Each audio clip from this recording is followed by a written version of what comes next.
اور پانچویں نشانی جو نبی صلی اللہ علیہ وسلم کو دکھائی گئی وہ سدرۃ المنتہا، سدرۃ المنتہا۔ یہاں تک ہم پچھلے جمعہ پہنچے تھے تو وقت جو تھا جمعے کا ختم ہو گیا۔ تو بھائیو، سدرہ ایک بیری کو کہتے ہیں عربی زبان میں، بیری کا درخت، اور المنتہا یہ اس میں ظرف ہے، اور اس کا معنی کیا ہے کہ جو مقام انتہا ہے، یعنی یہ سدرۃ المنتہا کا معنی کہ بیری کا وہ درخت جو مقام انتہا ہے۔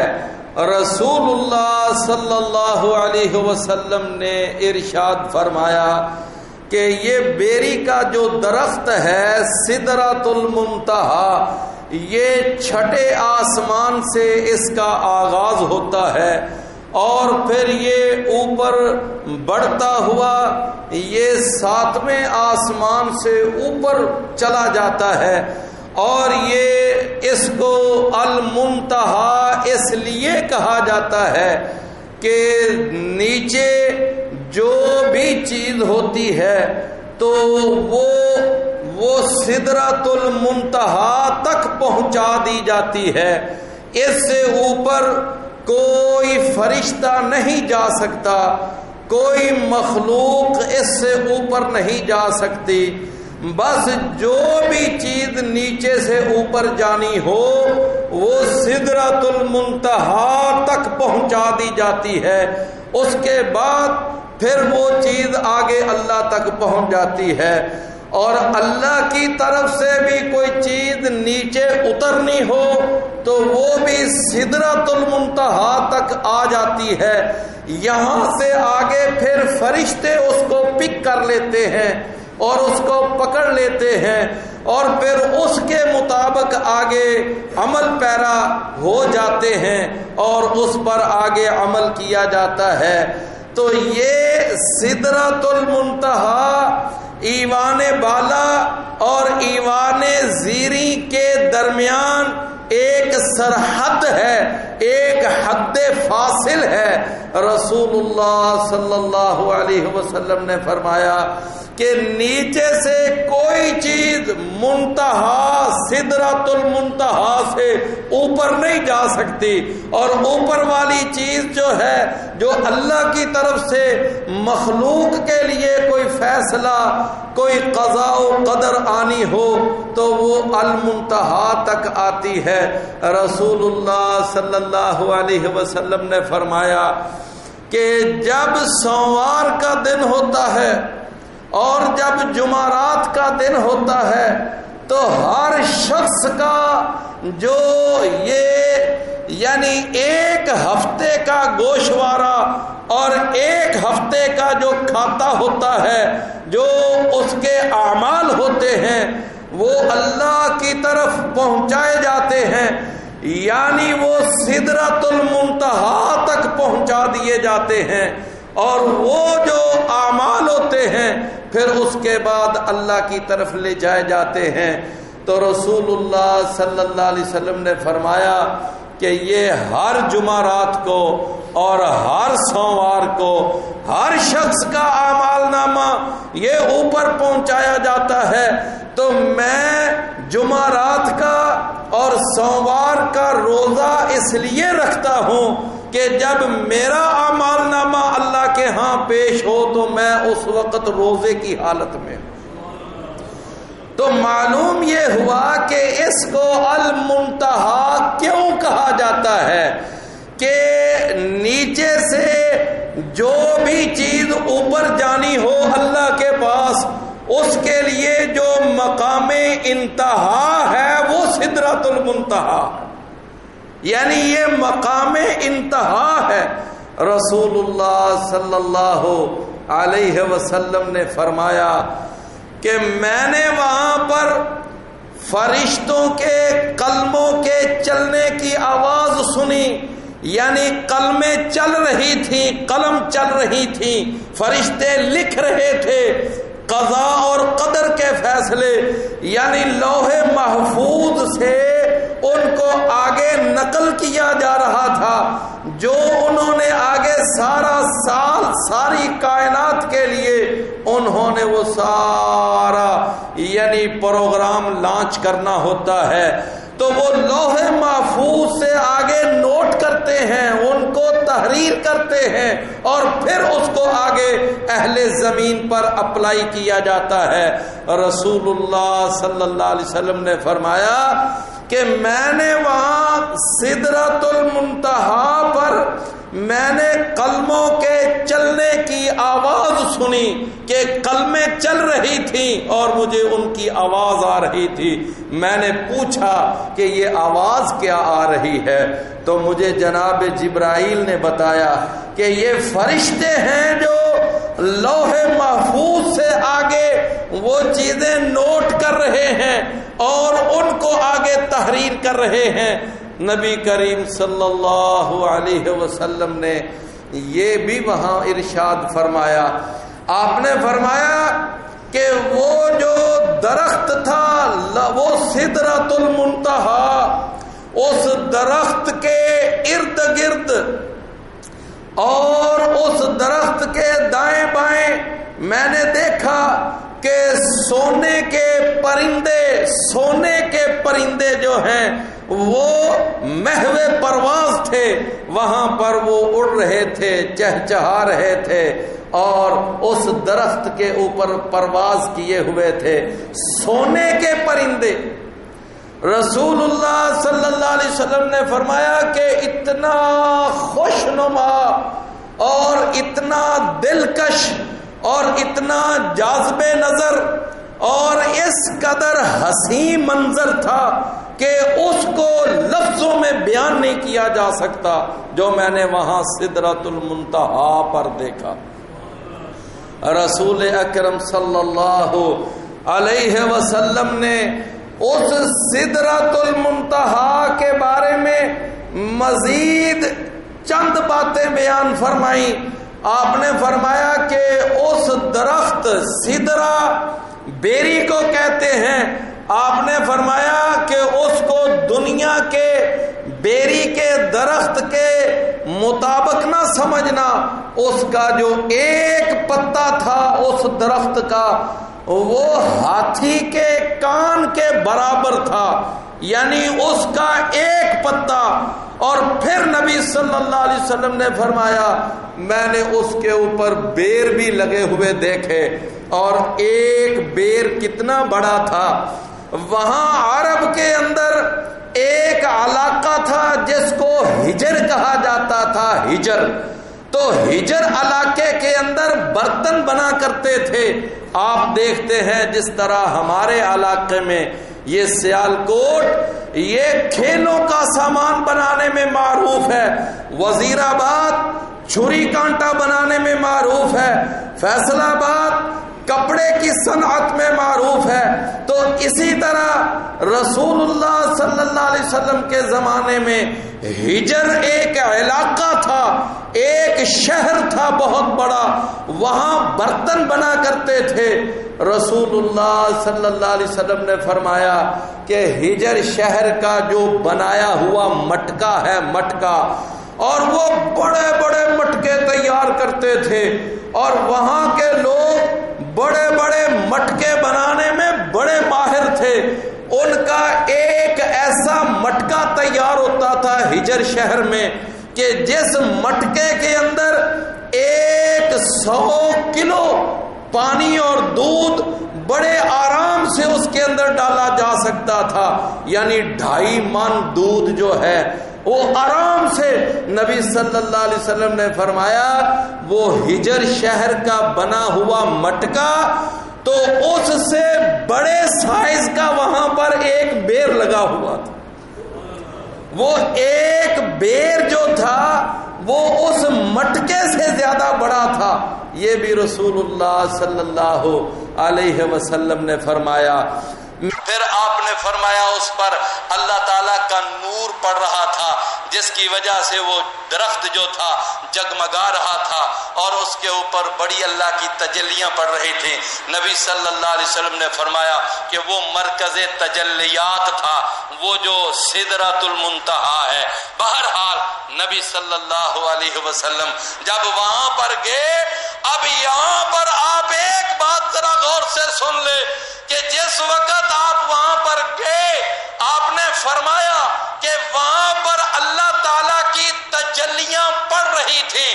ان تجلیوں کی وجہ سے وہ درخت جو جا وہ جگمگا رہا تھا اور بڑا ہی پیارا خوبصورت منظر، سونے کے پتے تھے اور سونے کی ٹہنیاں تھیں اور بڑا ہی خوبصورت وہاں کا منظر تھا. نبی صلی اللہ علیہ وسلم نے فرمایا کہ وہ درخت جو تھا وہ کیا تھا؟ وہ مرکز تجلیات، یعنی وہاں پر اللہ تعالیٰ کی تجلیاں پڑ رہی تھیں. وہ اللہ کی تجلیوں کا مرکز تھا. یہاں سے لاہور جائیں بھاٹی دروازے، وہاں ایک دربار ہے جس کو لوگ داتا کا دربار کہتے ہیں، لیکن مت ایسی مری ہوئی ہے بھلا داتا بھی ہو اور پھر اس داتا کا دربار بھی ہو. یہ کیسی بات ہے کہ ہو بھی داتا اور پھر داتا کا ہو دربار، داتا کی بنے قبر، یہ کیسے ممکن ہے؟ وہاں پر اس قبر پہ لکھا ہوا ہے مرکز تجلیات، کہ یہ تجلیات کا مرکز ہے. کسی کو موقع نہیں ملا تو دیکھ سکتا ہے، قبر کے اوپر واضح لکھا ہوا ہے مرکز تجلیات، کہ اللہ کی تجلیاں یہاں پڑتی ہیں. اور میرے پیارے بھائیوں، جناب موسیٰ علیہ السلام نے اللہ سے کہا تھا کہ یا اللہ تجھے دیکھنا چاہتا ہوں. اللہ نے کہا تو مجھے نہیں دیکھ سکتا، تو انہوں نے اصرار کیا. اللہ نے فرمایا اس پہاڑ کی طرف دیکھ. اللہ نے تھوڑی سی اپنی تجلی اس پہاڑ پہ ڈالی. قرآن کہتا ہے کہ وہ پہاڑ ریزہ ریزہ ہو گیا. موسیٰ علیہ السلام بے ہوش ہو کر گر پڑے. معلوم یہ ہوا کہ صرف ایک چھوٹی سی تجلی اس پہاڑ پہ پڑی، پہاڑ ریزہ ریزہ. موسیٰ علیہ السلام اولو العزم پیغمبر بے ہوش. یہاں لاہور کے اندر اللہ کی تجلیاں پڑتی رہتی ہیں. یہ مرکز تجلیات ہے لیکن کچھ بھی نہیں ہوتا. میرے پیارے بھائیوں، یہ سارا فراڈ ہے، یہ جھوٹ ہے، جھوٹ کا پلندہ اکٹھا کیا ہوا ہے. مرکز تجلیات اگر اللہ کے نبی نے کسی کو کہا ہے تو وہ سدرۃ المنتہا ہے. سدرۃ المنتہا وہ مرکز تجلیات ہے، وہاں پر اللہ کی تجلیاں بڑھتی ہیں. میرے بھائیوں، سدرۃ المنتہا کے حوالے سے نبی صلی اللہ علیہ وسلم نے جو معلومات مہیا کی، آپ نے فرمایا ایک ان میں سے یہ بات بھی ہے کہ میں جب وہاں سے واپس آیا تو وہاں سے آتے ہوئے مجھے 3 تحفے وہاں سے دیے گئے. فرمایا پہلا تحفہ کیا تھا؟ اعطیت 5 صلوات فی یوم و لیلۃ، کہ مجھے 5 نمازیں وہاں سے دی گئیں اور یہ 5 نمازیں ہر مسلمان مرد عورت پر، جوان بوڑھے پر، تندرست اور بیمار پر، مسافر اور مقیم پر، سارے مسلمانوں پر یہ 5 نمازیں فرض ہیں. ایک دن اور ایک رات کے اندر، یہ 24 گھنٹوں کے اندر یہ 5 نمازیں فرض ہیں اور یہ تحفہ دیا گیا. دیکھیے میرے پیارے عزیز بھائیوں، رمضان کے روزوں کا حکم اللہ نے دیا، اس کے لیے فرشتہ وحی لے کر زمین پر آیا تھا. اور حج کی فرضیت کا حکم نازل ہوا، اس کے لیے بھی فرشتہ حکم لے کر وحی لے کر زمین پر آیا تھا. اور زکوٰۃ کی فرضیت کا حکم نازل ہوا، اس کے لیے بھی فرشتہ آسمان سے زمین پر آیا. جہاد کی فرضیت وہ بھی آسمان سے نازل ہوئی، فرشتہ لے کر زمین پر آیا. لیکن نماز ایک ایسا حکم ہے، ایسا فریضہ ہے اور یہ وہ عمل ہے کہ اس کی فرضیت کو عطا کرنے کے لیے اللہ تعالیٰ نے اپنے پیارے پیغمبر سید الاولین والآخرین، امام الانبیاء والمرسلین، امیر الجہاد والمجاہدین، خاتم النبیین، امام اعظم، قائد اعظم، مرشد اعظم جناب محمد الرسول اللہ صلی اللہ علیہ وسلم کو یعنی باقاعدہ زمین سے آسمانوں پر بلایا، سدرۃ المنتہا تک لے جا کر رسول اللہ صلی اللہ علیہ وسلم کو یہ حکم عطا کیا گیا۔ یہ انفرادیت ہے، یہ امتیاز ہے اور یہ اعزاز ہے اس نماز کے لیے کہ اللہ تعالیٰ نے نماز کا حکم نبی صلی اللہ علیہ وسلم کو زمین پر نہیں بلکہ آسمانوں پر بلا کر عطا کیا، اور یہ وہ تحفہ ہے۔ رسول اللہ صلی اللہ علیہ وسلم نے فرمایا یہ پہلے تو مجھے 50 نمازیں دی گئیں اور پھر جناب موسیٰ علیہ السلام کے مشورے پر بار بار اللہ سے تخفیف کی گزارش کی گئی اور پھر 50 سے 5 رہ گئیں، اور اللہ تعالیٰ نے پھر آخر میں فرمایا کہ اے نبی جا کر اپنی امت کو بتا دینا کہ وہ پڑھیں گے 5، لیکن چونکہ میری طرف سے حکم تبدیل نہیں ہوتا، میں ان کو اجر 50 کا ہی دوں گا، پڑھیں گے وہ 5 ہی لیکن اجر 50 کا ہی ملے گا۔ یہی وجہ ہے کہ اللہ تعالیٰ نے یہ ازلی اور ابدی قانون ہی بنا دیا کہ ہر عمل کا جو اجر ہے وہ تمہیں 10 گنا بڑھا کر دیا جائے گا۔ یہ اللہ تعالیٰ نے قانون ہی اس کے بعد بنا دیا۔ دوسرا تحفہ، دوسرا جو اس وقت عطیہ رسول اللہ صلی اللہ علیہ وسلم کو دیا گیا وہ یہ تھا کہ یہ سورۃ البقرہ اور اس کی آخری 2 آیات جو ہیں، آمن الرسول بما انزل الیہ من ربہ والمؤمنون کل آمن باللہ وملائکتہ وکتبہ ورسلہ لا نفرق بین احد من رسلہ۔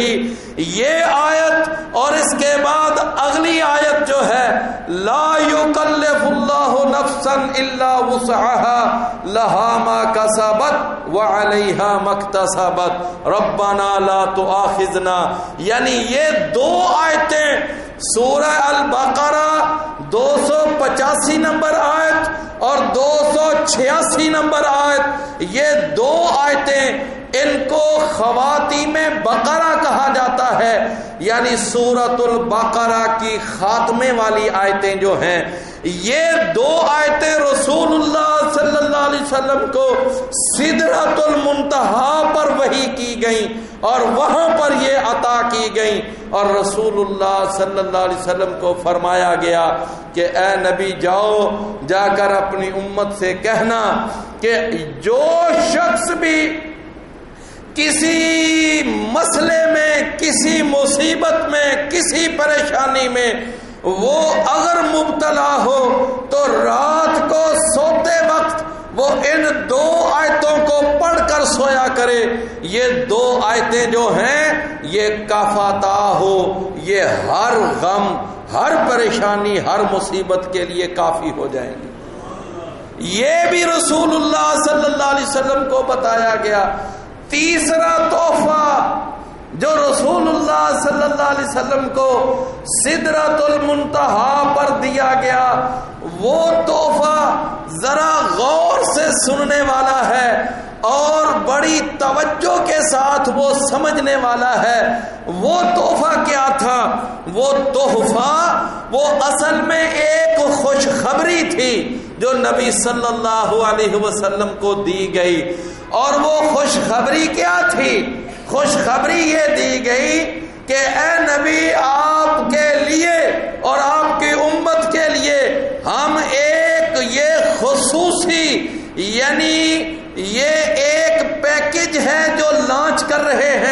اور وہ پیکج یہ ہے کہ آپ کی امت میں سے اگر کوئی شخص جس نے کلمہ پڑھا ہو اور اسلام میں داخل ہو، وہ عقیدہ توحید رکھنے والا ہو، تو وہ شخص جو ہے اگر بڑے بڑے کبیرہ گناہ بھی اس سے سرزد ہو گئے، انسانی تقاضے کے تحت، بشری تقاضے کے تحت اس نے بڑے بڑے کبیرہ گناہ کیے، اس نے چوریاں کی، اس نے ڈکیتیاں کی، اس نے یعنی اور بڑے بڑے گناہ کیے، سود کھایا، اس نے یعنی اسی طرح یعنی بدکاریاں کی، لیکن ایک بات ہے، اگر اس کے اعمال نامے کے اندر شرک نہیں ہوگا، اگر شرک کے بغیر وہ مرے گا، تو رسول اللہ صلی اللہ علیہ وسلم کو بتایا گیا کہ اپنی امت کو بتا دینا، اگر ہم چاہیں گے تو ہم اس کے سارے کبیرہ گناہ معاف کر دیں گے، لیکن شرط یہ ہے کہ اس کے اعمال نامے میں شرک نہ ہو۔ یعنی آپ ذرا غور کریں کہ یہ کتنا بڑا تحفہ ہے، کتنا بڑا تحفہ، کہ تم سے جو بھی گناہ ہو گئے، جو بھی گناہ ہو گئے، لیکن اگر شرک نہیں کیا، تمہارے اعمال نامے میں شرک نہیں ہے، تمہاری موت شرک پر نہ آئے، تو اللہ تعالیٰ فرماتا ہے کہ میں تمہارے سارے گناہ معاف کر دوں گا، مجھے پرواہ نہیں۔ اور قرآن مجید میں بھی یہ بات موجود ہے، سورہ النساء ہے اور 48 نمبر آیت ہے، فرمایا ان اللہ لا یغفر ان یشرک بہ ویغفر ما دون ذلک لمن یشاء، فرمایا کہ اللہ تعالیٰ اس بات کو قطعاً معاف نہیں کرے گا کہ اس کے ساتھ شرک کیا جائے، ہاں شرک کے علاوہ اور کوئی بھی گناہ ہوگا تو اللہ جس کے لیے چاہے گا معاف کر دے گا، یہ اللہ تعالیٰ نے گارنٹی دی ہے۔ تو یہ ہی گارنٹی رسول اللہ صلی اللہ علیہ وسلم کو معراج پر، سدرۃ المنتہا پر، یعنی تیسرے تحفے کے طور پر یہ گارنٹی اور یہ اللہ کے رسول کو خوشخبری دی گئی تھی کہ اگر شرک نہیں ہوگا تو پھر میں تمہارے گناہوں کو معاف کروں۔ رسول اللہ صلی اللہ علیہ وسلم نے فرمایا، ابو داؤد کے اندر حدیث ہے، یبن آدم، اے آدم کے بیٹے، اس کو حدیث قدسی کہا جاتا ہے۔ حدیث قدسی اس میں الفاظ رسول اللہ صلی اللہ علیہ وسلم کے ہوتے ہیں، لیکن پیچھے سے گفتگو اور کلام اللہ کی ہوتی ہے۔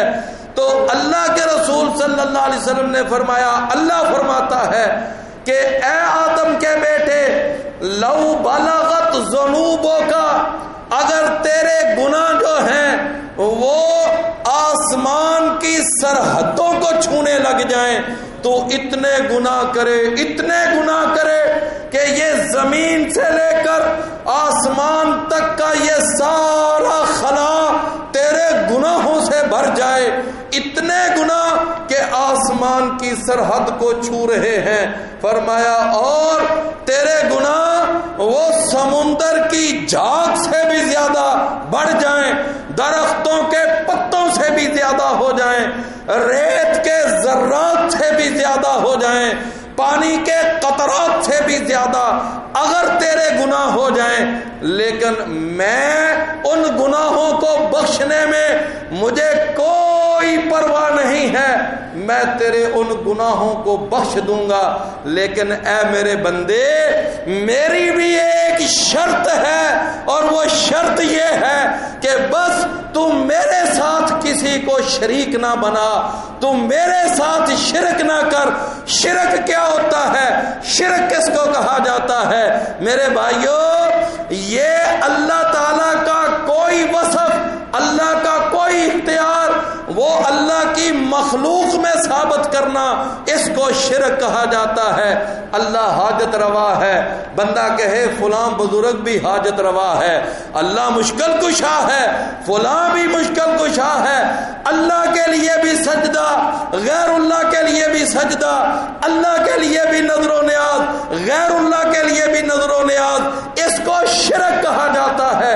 تو اللہ تعالیٰ نے فرمایا کہ اے آدم کے بیٹے، تیرے گناہ اگر زمین اور آسمان کے خلا سے بھی زیادہ ہوں، سمندر کی جھاگ سے بھی زیادہ ہوں، پانی کے قطرات سے بھی زیادہ ہوں، لیکن شرط ہے ان کے اندر شرک نہ ہو تو میں وہ سارے معاف کر دوں۔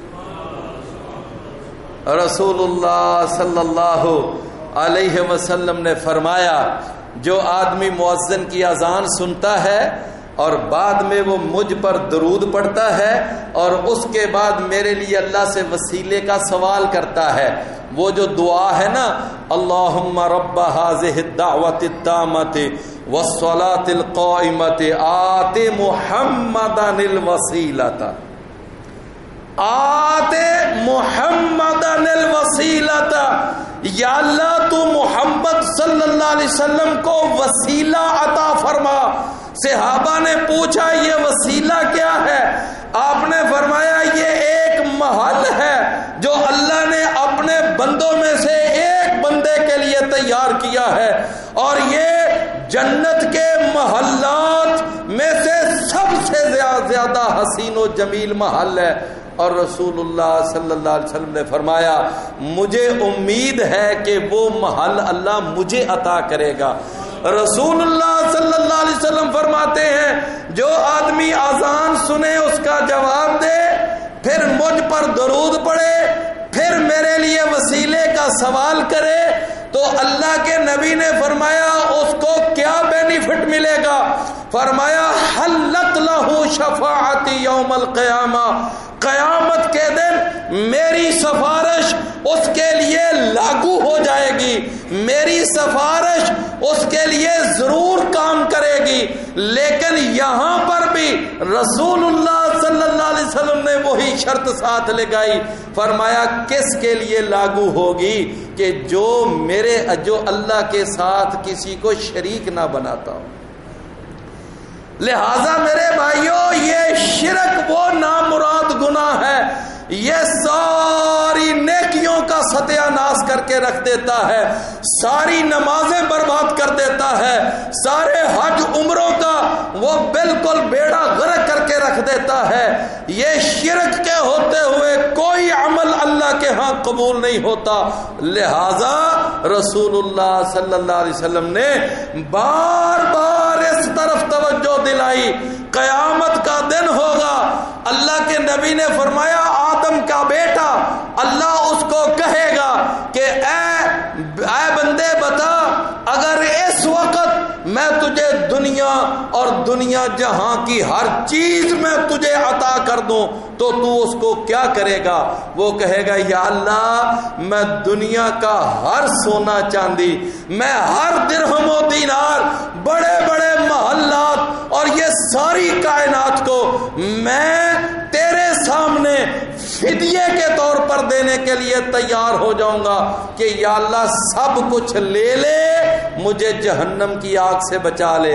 تو اللہ اس وقت کہے گا کہ اے آدم کے بیٹے، آج تو ساری کائنات مجھے دینے کے لیے تیار ہو چکا ہے، میں نے تجھے دنیا میں کہا تھا بس میرے ساتھ شرک نہ کر، تو نے میری اتنی سی بات نہ مانی، اور آج ساری کائنات اس جہنم کے عذاب سے بچنے کے لیے دینے کو تیار۔ تو میرے بھائیوں، یہ تیسرا تحفہ کیا دیا گیا رسول اللہ صلی اللہ علیہ وسلم کو؟ وہ ذرا بات میں نے پہلے عرض کیا تھا، سمجھنے والی ہے۔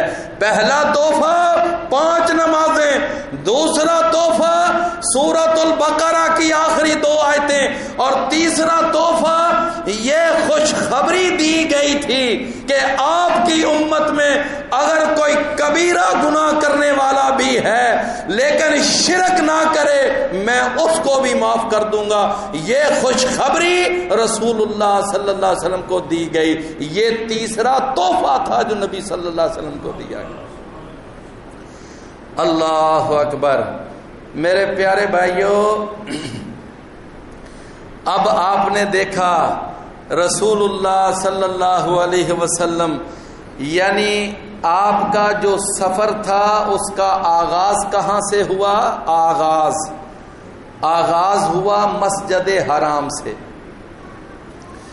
مسجد حرام سے آپ مسجد اقصیٰ گئے، مسجد اقصیٰ سے پھر پہلا، پھر دوسرا، پھر تیسرا، چوتھا، پانچواں، چھٹا، ساتواں آسمان، اور اس کے بعد آپ کے سفر کی جو انتہا ہے وہ صرف سدرۃ المنتہا ہے۔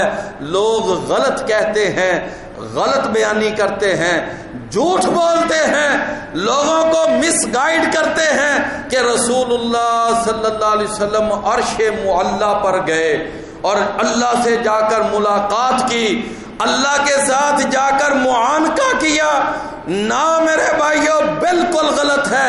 نبی صلی اللہ علیہ وسلم کے اس سفر کی جو انتہا ہے وہ سدرۃ المنتہا ہے۔ سدرۃ المنتہا سے اوپر رسول اللہ صلی اللہ علیہ وسلم نہیں گئے۔ اور یہاں پر ایک عوام الناس میں بڑی بات مشہور ہے کہ اس کے بعد جناب جبرائیل نے کہا کہ اب اس کے اوپر ہم جائیں تو ہمارے پر سڑ جلتے ہیں، اور اس کے اوپر صرف رسول اللہ صلی اللہ علیہ وسلم۔ غلط بات ہے، کوئی ایسی بات نہ قرآن سے ثابت ہے نہ حدیث سے ثابت ہے، بلکہ یہ بات بھی عقیدے کے طور پر یاد رکھیے، نبی کریم صلی اللہ علیہ وسلم کو اللہ تعالیٰ نے معراج کیوں کروایا؟ میں نے اس کے بارے میں شروع میں بھی بات کی تھی کہ اللہ نے معراج کروایا آپ کو اپنی بڑی بڑی نشانیاں دکھانے کے لیے۔ یہ میں نے عرض کیا، قرآن میں 2 جگہ یہ بات موجود ہے، سورہ الاسراء پہلی آیت اور سورہ النجم آیت نمبر 18، کہ اللہ تعالیٰ نے اپنی بڑی بڑی نشانیاں دکھانے کے لیے یہ معراج کروایا تھا۔ اللہ تعالیٰ نے خود اپنا دیدار کروانے کے لیے یا اپنی زیارت کروانے کے لیے یہ معراج نہیں کروایا تھا۔ یہاں پر لوگ بڑی بڑی بے تکی مثالیں دیتے ہیں کہ ایک آدمی بڑا لمبا سفر کر کے جائے، جب دروازے پہ جائے تو آگے سے دروازہ ہی بند کر لیا جائے۔ یہ کہاں کا انصاف ہے؟ اور اس کو فٹ کیا جاتا ہے کہ تم کہتے ہو کہ جی محمد صلی اللہ علیہ وسلم گئے اور پھر اللہ سے ملاقات ہی نہیں ہوئی۔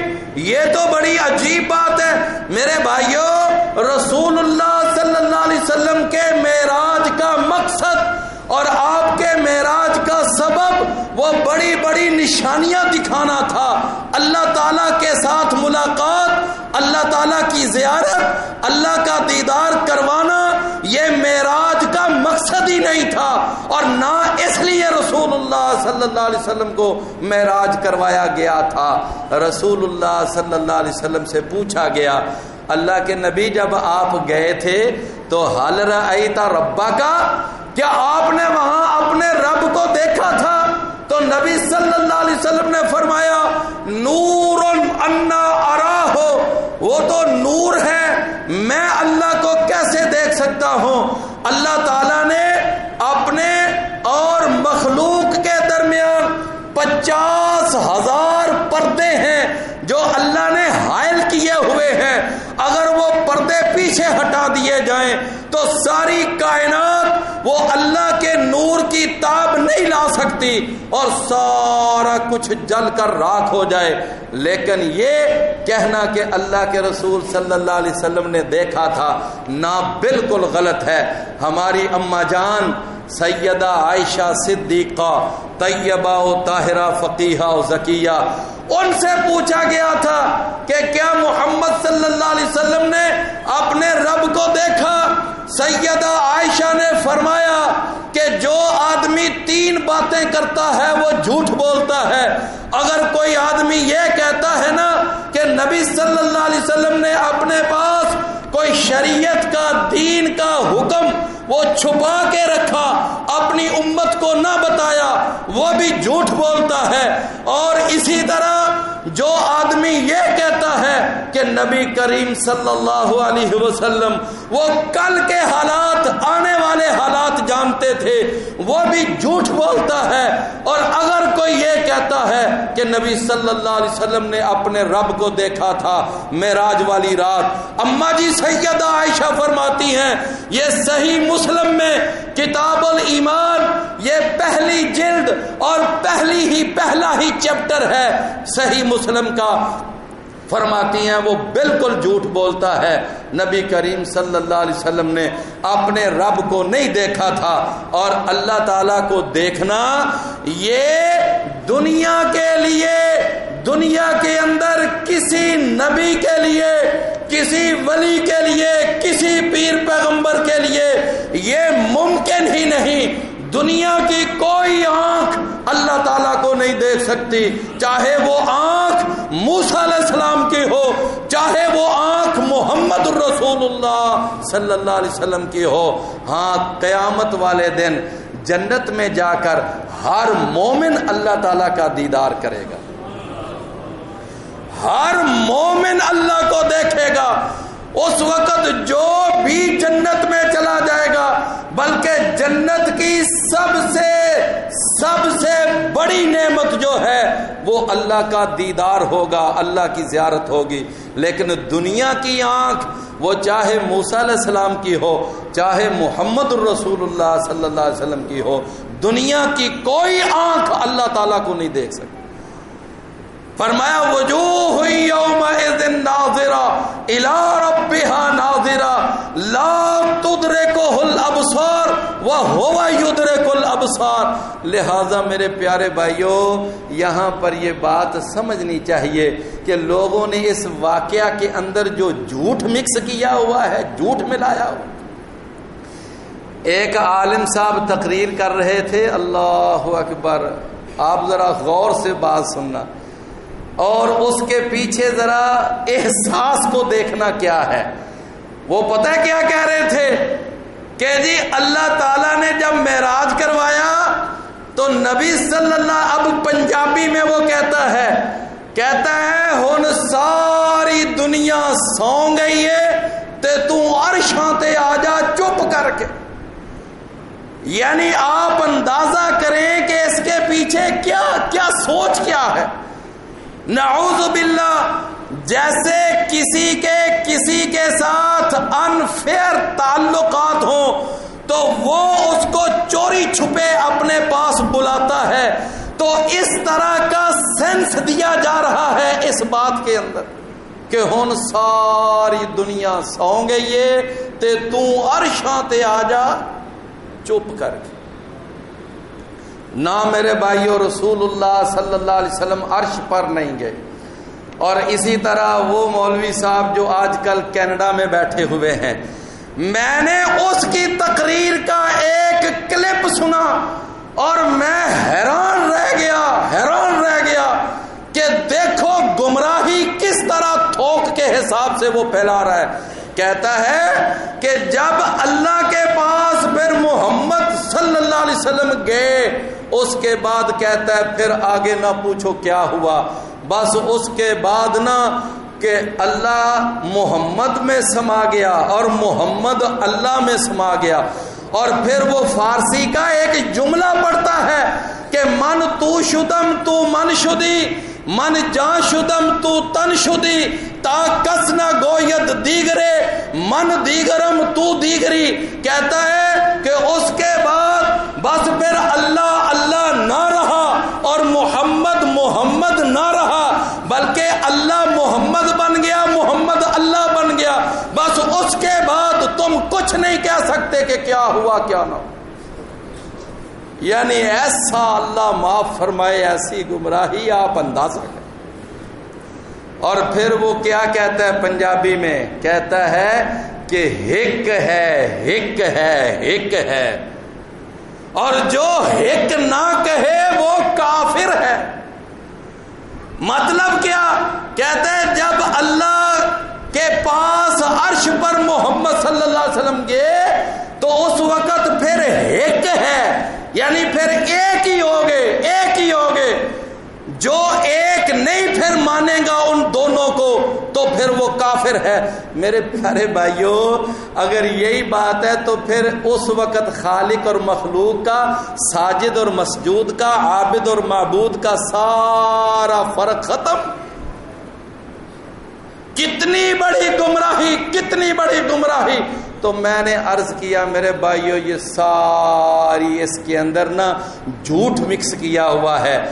واقعہ معراج کے اندر ایسی ایسی باتیں شامل کر دی گئیں کہ جن کا اصل کے ساتھ، حقیقت کے ساتھ کوئی تعلق نہیں۔ اور اس کے بعد نبی صلی اللہ علیہ وسلم نے وہاں پر بیت المعمور کو دیکھا جو آسمانوں کا قبلہ ہے، اور جس کا کتاب سورہ الطور میں تذکرہ ہے۔ اور اس کے بعد 7ویں نشانی آپ نے وہاں پر جو جہنم کا داروغہ ہے، مالک، اس کو بھی دیکھا۔ اور اس کے بعد 8ویں نشانی آپ نے وہاں دجال کو دیکھا، اس کو جکڑا ہوا تھا۔ نبی صلی اللہ علیہ وسلم نے فرمایا جب کی کائنات پیدا ہوئی ہے دجال سے بڑا کوئی فتنہ نہیں ہے۔ اللہ کا ہر نبی اپنی امت کو اس سے ڈراتا آیا، اور ہمارے نبی نے بھی اس فتنے سے بچنے کے لیے دعائیں سکھائیں جو ہم تشہد میں پڑھتے ہیں، وَمِن فِتْنَةِ الْمَسِيحِ الدَّجَّالِ۔ یہ دجال بھی رسول اللہ صلی اللہ علیہ وسلم کو دکھایا گیا۔ اور اس کے بعد 9ویں 10ویں نشانی، یہ دو، یعنی 9ویں نشانی کیا جنت دکھائی گئی، اور 10ویں نشانی آپ کو جہنم دکھائی گئی۔ وقت مکمل ہو گیا ہے، اس پر انشاءاللہ بات اگلے جمعہ کریں گے۔